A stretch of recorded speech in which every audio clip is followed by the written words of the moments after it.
निवडणूक प्रचारात एकमेकांची उणी काढून आरोप प्रत्यारोप केले जातात। यातच बुलढाणा लोकसभेचे महाविकास आघाडीचे उमेदवार नरेंद्र खेडेकर आणि अपक्ष उमेदवार रविकांत तुपकर यांनी शनिवारी एकमेकांची गळाभेट घेतली। झालं इलेक्शन, आता जपा रिलेशन असा नारा दिला। पाहुयात या भेटीवर रविकांत तुपकर काय म्हणालेत। बुलढाणा जिल्ह्यात नरेंद्र खेडेकर, प्रतापराव जाधव आणि रविकांत तुपकर यांच्यात तिहेरी लढत रंगली होती। मात्र म्हणतात ना, क्रिकेट आणि राजकारणात केव्हाही आणि काहीही होऊ शकतं। तसाच प्रकार शनिवारी पाहायला मिळाला। शनिवारी रात्री 8 वाजता महाविकास आघाडीचे उमेदवार नरेंद्र खेडेकर हे बुलढाणा जिल्ह्यातल्या चिखली रोडवरील अपक्ष उमेदवार रविकांत तुपकर यांचं कार्यालय गाठलं।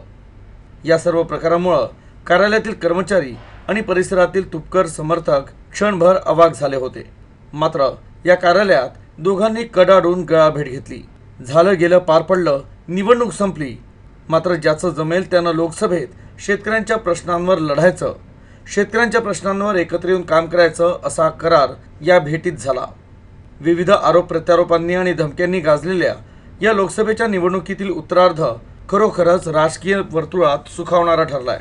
बुलढाण्याच्या आमदारांनी माझ्यावर आरोप केला म्हणून रविकांत तुपकरचा महिलांवर खर्च 15 लाख रुपये झालो। स्वतः तुम्ही प्रचार करू राहिले, चिखलीवाला तुम्ही करू राहिले, म्हणजे तुपकर का डसतो का तुम्हाला? महाविकास आघाडीचे उमेदवार प्राध्यापक नरेंद्रजी खेडेकर काल माझ्या कार्यालयात आले होते आणि त्यांनी माझी भेट घेतली। आमचा चहापाणी झाला, चर्चा झाली। मी म्हटलं नरूभाऊ कसे काय आले, तर त्यांनी सांगितलं मी इकडून चाललो होतो, तुमची गाडी दिसली, मग थांबलो आणि म्हटलं तुमच्याशी बोलावं। त्यांनी मला सांगितलं तुम्ही पण निवडणूक छान लढले, आम्ही एकमेकांना शुभेच्छा दिल्या। ही सुसंस्कृत राजकारणाचं लक्षण आहे।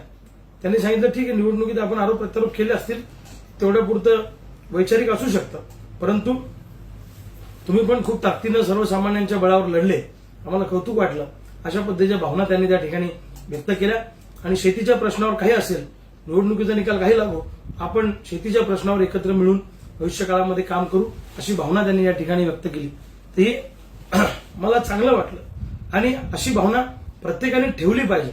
निवडणूक झाली, मतभेद संपले, मनभेद संपले, एक दिलानं सगळ्यांनी पुढे आलं पाहिजे।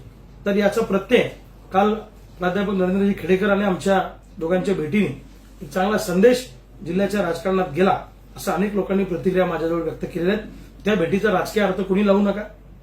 ती भेट औपचारिक होती, नाही तर लगेच लोकांना वाटेल की हे कसं काय झालं, काय झालं। तर असं निवडणुकीच्या काळानंतर होत असतं।